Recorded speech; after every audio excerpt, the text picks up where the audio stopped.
कोविड-19 का नाम सुनते ही दिल और दिमाग के अंदर एक अजीब सी दहशत भी पैदा होती है। दोबारा से फिर वही हालात एक बार फिर सुनने में आ रहे हैं, जिस पर चर्चा करने के लिए सीएमओ डॉक्टर मनोज शर्मा मेरे साथ मौजूद हैं।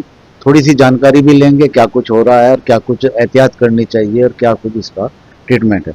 डॉक्टर साहब, जो है ना, एक दहशत सी फिर लोगों के अंदर जो है ना आने लगी है कि कोविड-19 की एक सुगबुगाहट देखी जा रही है। एक दो जो है ना हिंदुस्तान के अंदर पेशेंट भी आए हैं, खासतौर से जो है ना हमारे ऋषिकेश में भी जो है ना। तो क्या है एक्चुअल पोजीशन और किस तरीके से है ना आपकी तैयारी है? देखिए ये जो कोविड के जो केसेस देखे जा रहे हैं, पहले ऑल ओवर इंडिया ही देखे जा रहे हैं और बाहर भी हैं, इंटरनेशनल केसेस आ रहे हैं। तो समय समय पर आपने देखा होगा कि बीच बीच में कोविड के केसेस आते रहते हैं। लेकिन अभी जो जो वेरिएंट चल रहा है, जिसको JN.1 का जो वेरिएंट है ओमिक्रॉन का, तो ये बहुत माइल्ड जो है इसमें सिम्टम हो रहे हैं और सामान्य जो स्वास्थ्य जिसका है लोगों का, उनको कोई दिक्कत इसमें को देखने में नहीं मिल रही है। हाँ, जो कोमोर्बिड लोग हैं, जिनको भी अन्य बीमारी है, घातक बीमारी है साथ में, तो उनमें ज़रूर थोड़ा-सा मृत्यु देखने को मिली है। तो वैसे सामान्य है, कोई इसमें चिंता की कोई बात नहीं है। जैसे और सामान्य सर्दी जुकाम बुखार या वायरल जिसको हम इन्फेक्शन कहते हैं वो होता है, उसी तरह का ये इन्फेक्शन है। लेकिन सावधानी तो रखना बहुत ज़रूरी है। तो सावधानी में देखिए ये है कि जैसे कि आजकल केसेस रिपोर्ट हो रहे हैं, 3 देहरादून से भी हुए हैं, हालांकि वो बाहर के केसेस थे, लेकिन फिर भी सावधानी आपको रखनी है। अगर आपको सर्दी जुकाम बुखार है तो ये मानते हुए कि होना हो मुझे कोविड हो सकता है, तो मास्क का इस्तेमाल जरूर करें, जिससे कि वो इन्फेक्शन दूसरे को स्प्रेड आप ना कर पाए। कहीं भीड़ भाड़ वाले इलाके में आप जाते हैं, भीड़ भाड़ के बीच में जाते हैं, तो मास्क का उपयोग करें। हो सकता है जिस भीड़ में जा रहे हो कोई कोविड संक्रमित व्यक्ति और उससे आपको इन्फेक्शन लग जाए, तो उससे बचाव के लिए सावधानी जरूर आप रखें। और बार बार हाथ, जैसे कि आप किसी सतह को छूते हैं, वो इन्फेक्टेड हो सकती है। खासतौर से जब आप कॉमन प्लेसेस पे जाते हैं, तो वहाँ पे ऐसी जगह पे आप छूते हैं तो उसके बाद अपने हाथों को सैनिटाइज करें या साबुन से धोएं, ताकि जो है वो इन्फेक्शन ना हो। और आपको खांसते समय, छींकते समय, जो पूर्व में से बताया जाता था कि जो रुमाल रखें या टिश्यू रखें और उसको कहीं सेफ जगह डिस्पोज ऑफ कर दें, ऐसे ना फेंकें, जमीन पर कहीं ना फेंक दें, जिससे कि अगर आप में इन्फेक्शन है तो वो इन्फेक्शन जो है वो फैलने से आप रोक सके। अगर किसी को लगता है कि भाई मुझे कोविड जैसे लक्षण आ रहे हैं, तो वो अपने जाकर के अस्पताल में टेस्ट कराएं, और अगर टेस्ट में पॉजिटिव आता है तो भी कोई घबराने की बात नहीं है। डॉक्टर की सलाह से घर पर रह करके इलाज करें। अगर बहुत ज़्यादा सांस लेने में आपको दिक्कत हो रही है, लगातार तेज बुखार चल रहा है आपको, या अन्य कोई ऐसी दिक्कत हो रही है आपको को जो सामान्य से आपको लग रहा है कि अलग हटके है, तब ऐसे में आप जो है अस्पताल में भर्ती हो सकते हैं डॉक्टर की सलाह से, और वहाँ अपना उपचार ले सकते हैं।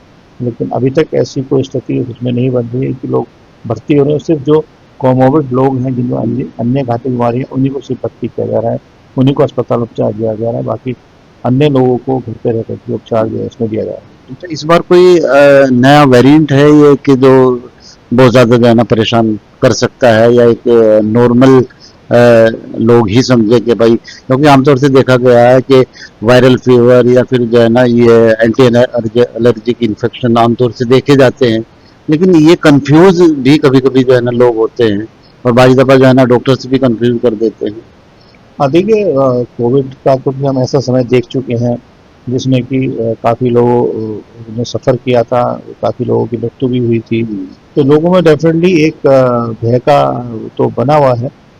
लेकिन अभी तक के जो स्टडी सामने आ रही हैं, जो इंटरनेशनली जो केसेस अभी तक जो हो रहे हैं, तो उसमें सब में सामान्य लक्षण ही प्रतीत इसमें हो रहे हैं। और कोई भी WHO द्वारा भी कहा गया है कि सभी जो एजेंसी हैं इसको देखने के द्वारा कहा गया है कि चिंता की कोई इसमें अभी ऐसी बात नहीं है।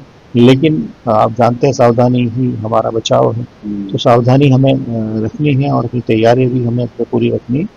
तो वायरस से कभी भी म्यूटेशन हो सकता है। म्यूटेशन होने के बाद में, जैसे आपने दूसरी लहर में देखा, तो म्यूटेशन हो सकता है, तो उसकी तैयारी हमें उस हिसाब से रखनी है।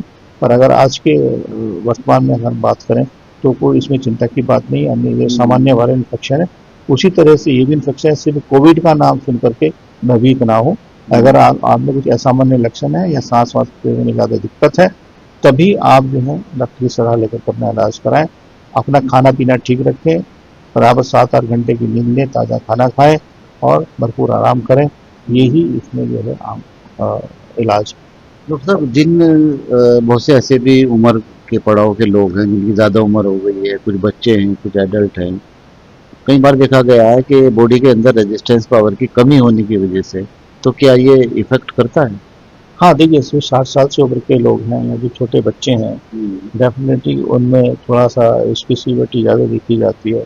या जैसे मैंने बताया अन्य घातक बीमारियाँ हैं, जैसे उनसे ग्रसित हैं, तो उनमें सीवियरिटी ज़्यादा देखी जाती है। तो ऐसे लोगों का जो छोटे बच्चे हैं, 5 साल से कम उम्र के बच्चे हैं, या जो 60 साल से ऊपर के बुजुर्ग हैं, या जो अन्य बीमारियाँ हैं जिनमें, उनका विशेष जो है ध्यान रखे जाने की आवश्यकता है।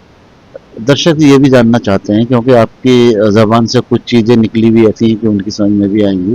जैसे हम आमतौर से देखा गया है, ब्रोंकाइटिस है, ट्यूबरकुलोसिस है, शुगर पेशेंट है, या और किसी सीवियर बीमारी से पीड़ित है, उनके लिए क्या कोई खास एहतियात ज़रूरी है? देखिए, जो इस तरह की बीमारी से पीड़ित हैं, तो वो अगर इस तरह के लक्षण उनको लगते हैं और अगर कोविड टेस्ट उनका पॉजिटिव आ जाता है, तो वो कोशिश ये करनी चाहिए उनको कि डॉक्टर की सलाह लेते हुए अस्पताल में भर्ती होकर के अपना इलाज कराएं। घर पे ऐसे व्यक्ति जो हाई रिस्क, जिनको मैं बोलूँगा, जो छोटे बच्चे हैं, 60 साल से ऊपर है, या जिनको और बीमारियां हैं, ऐसे मरीज को अगर कोविड इन्फेक्शन है, तो वो घर पे रह करके अपना इलाज ना करें, या किसी अनक्वालिफाइड व्यक्ति के द्वारा बताया गया उपचार ना लें। किसी अच्छे डॉक्टर की सलाह के हिसाब से ही उसमें उपचार लेना सुनिश्चित करें, जिससे कि उनको समय से जो है उनकी रिकवरी हो सके। लक्षण क्या क्या देखे जा रहे हैं? देखिए, अभी जो लक्षण है वही है, सर्दी जुकाम है, छींकें आना, बुखार होना तेज, यही बॉडी पूरे शरीर में दर्द होना, ये जो अन्य वायरल उसमें होते हैं, कुछ ऐसे सिम्टम अलग नहीं। जैसे पूर्व में हमने देखा था कि कुछ की जो स्मेल चली जाती थी, कुछ का टेस्ट चला जाता था, तो वो उस तरह की चीज़ें अभी इसमें देखने को नहीं मिल रही हैं। सिर्फ सामान्य सर्दी जुकाम बुखार ही इसमें देखने को मिल रहा है। और जो बूढ़े लोग हैं या जो अन्य बीमारियों से ग्रसित हैं, सिर्फ उन्हीं में सीवियर सिम्टम देखे जा रहे हैं, जिसमें कि सांस फूलना, सांस लेने में दिक्कत होना, या अन्य कॉम्प्लिकेशन जो उसके बाद रह जाते हैं, वो देखे जा रहे हैं। सामान्य व्यक्तियों में माइल्ड लक्षण इसे देखे चलिए, ये तो लक्षण हो गए। उपचार और एहतियात? देखिए, एहतियात मैंने आपको बताया, एहतियात मैंने ये बताया कि आप जो है, अगर सर्दी जुकाम बुखार है, तो आप मास्क का इस्तेमाल करें, ताकि आप दूसरे को फैलने से रोकें, भीड़ भाड़ वाले उसमें ना जाएं। अगर जाना ही पड़ता है तो वहाँ मास्क का इस्तेमाल करें, ताकि इन्फेक्शन आपको ना लगे।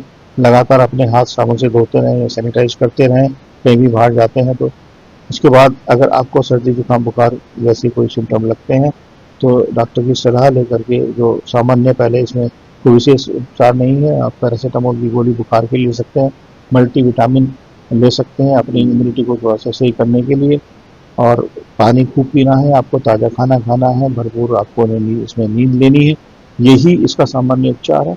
अगर आपको सांस लेने में दिक्कत होती है, या 5 दिन से ज़्यादा तेज बुखार रहता है, तब ऐसे केसेस में आप जो है डॉक्टर की सलाह के साथ अस्पताल में भर्ती होकर के अपना इलाज उसमें करवाएं। लापरवाही ना करें, सावधान रहें, सचेत रहें, घबराएं नहीं। एक आखिरी सवाल, आज बैठक भी हुई थी उच्च स्तरीय स्वास्थ्य विभाग की, क्या कुछ दिशा निर्देश और क्या कुछ तैयारियां की जा रही? देखिए, सेक्रेटरी साहब ने आज बैठक रखी थी, हमारे स्वास्थ्य सचिव हैं, उनके द्वारा बैठक रखी गई थी, जिसमें हमारी डीजी मैडम भी उपस्थित थी, हम भी उपस्थित थे, स्टेट IDQC डॉक्टर पंकज भी उपस्थित थे, डॉक्टर श्याना जो डायरेक्टर हैं एजुकेशन, वो भी वहाँ पे आए थे, जो एडिशनल डायरेक्टर हैं डॉक्टर बिस्ट जो MSV हैं जो मेडिकल कॉलेज के, वो भी वहाँ पर आज मीटिंग में आए थे। मकसद यही था मीटिंग का कि हम अपने जो तैयारियां हैं उनको जांच लें, कि जो हमारी जो कोविड अगर बढ़ता है तो जो हमारी तैयारियां हैं वो किस तरीके से हमें करनी है, आज की तारीख में हम क्या स्थिति है, और कैसे हम उस स्थिति को हमें अच्छा करना है, कि अगर केसेस बढ़ते हैं तो कैसे उससे हम डील कर सकें। इसी बारे में वहाँ पे चर्चा की, जो प्रेजेंट सिनेरियो है इंटरनेशनली नेशनली, उसका भी अवलोकन किया गया, अपनी जो तैयारियां आज की तारीख में उसका भी अवलोकन किया गया, और कैसे हमें तैयारी को और आगे बढ़ाना है, लेकर के जाना है जरूरत पड़ने पे, उसके बारे में भी चर्चा की गई। चलिए, बहुत बहुत शुक्रिया। चलिए, मैं बातचीत की है डॉक्टर साहब से। एक बात तो साफ तौर से है कि डरने की जरूरत नहीं है, सरकार की तरफ से पूरी तैयारियां कर ली गई हैं, लेकिन जो डॉक्टर साहब ने कहा है, जो इनकी सलाह है, उस पर भी जरा सा गौर कीजिएगा, एहतियात कीजिएगा और इसको थोड़ा पैनिक बनाने से भी बचिएगा, क्योंकि अगर आपको कुछ भी होता है तो आप अपने नज़दीकी चिकित्सा स्वास्थ्य केंद्र पर जाइए और उपचार लीजिए।